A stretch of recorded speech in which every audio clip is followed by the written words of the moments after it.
Baik, terima kasih. Alhamdulillah, salatu wassalamu ala Rasulullah. Amma ba'd. Ini adalah ruang lingkup dan fungsi kurikulum pendidikan agama Islam ya. Tadi kita sudah belajar bahwasanya ruang lingkup dari pendidikan agama Islam itu adalah hubungan antara manusia dengan Sang Pencipta, yaitu Allah Subhanahu wa taala, atau yang biasa disebut dengan hablum minallah. Berarti ya, ruang lingkup pendidikan agama Islam itu tujuannya adalah bagaimana mewujudkan ya seorang manusia yang memahami hubungan dia sebagai manusia, dia sebagai hamba dengan Allah Subhanahu wa taala, sebagai pencipta, sebagai ilah, sebagai sesembahan, sebagai mudabbir, sebagai ya pencipta dan penguasa alam semesta. Sehingga dia harus ya, manusia itu harus menghayati, memahami, mengimani dan juga melaksanakan seluruh syariat Allah Subhanahu wa ta'ala. Nah, ini yang pertama ya. Yang kedua, ruang lingkup dari pendidikan agama Islam itu adalah hablum minan nas, yaitu hubungan antara manusia dengan manusia yang lainnya. Ya, dikatakan jelas sekali bahwasanya al muslim akhul muslim ya. Seorang muslim itu adalah saudara dari muslim yang lainnya. Ya, suddu ba'dukum ba'do ya, saling menopang saat musibah datang ya, saling menguatkan ketika kita dicoba dengan berbagai cabaran ya, saling kita memberikan semangat ketika kita mungkin kurang ya dalam semangatnya ya. Sehingga kemudian ya, pendidikan agama Islam ini adalah bagaimana ya mewujudkan peserta didik yang mampu untuk berinteraksi ya dengan manusia lainnya. Dia tahu posisinya, kemudian juga kalau dia seorang anak berarti harus birrul walidain, ya berbuat baik kepada orang tua, sebagaimana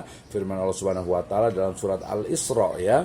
A'udzubillahi minasyaitonirrajim. Bismillahirrahmanirrahim. Wa qada rabbuka alla ta'budu illa iyyah wa bil walidaini ihsana. Ya, jadi yang namanya mengajarkan atau ruang lingkup dari pendidikan agama Islam itu adalah agar seorang anak itu memahami bagaimana kewajiban dia sebagai anak kepada orang tua. Tadi kewajiban dia anak itu sebagai manusia itu kepada Allah Subhanahu wa taala, yang kedua adalah dengan manusia yang lainnya, kepada orang tua, ibu bapak, kepada saudara, kepada tetangga, kepada tamu, kepada manusia secara umum ya. Bahkan di dalam hadis Nabi SAW beliau pernah bersabda, wa khaliqin nasa bi khuluqin hasanin ya, dan ya pergaulilah manusia bi khuluqin hasanin, dengan akhlak yang baik. Nah, berarti tadi ayat Al-Quran itu ada sebagai materi, sebagai konten dalam pendidikan agama Islam. Jadi jelas sekali tuh ya hubungan antara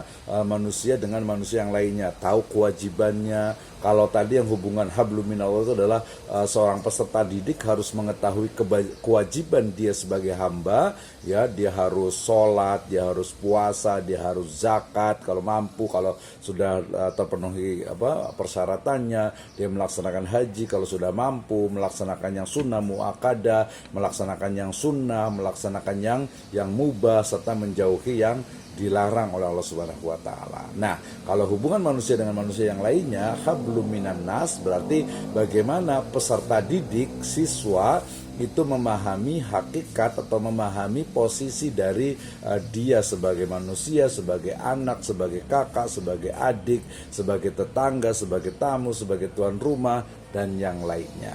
Oke, itu adalah yang kedua ya. Yang ketiga ya, Ibu dan Bapak sekalian, teman-teman semuanya, ruang lingkup dari pendidikan agama Islam ini adalah hubungan manusia dengan makhluk yang lainnya, termasuk juga dengan alam ya.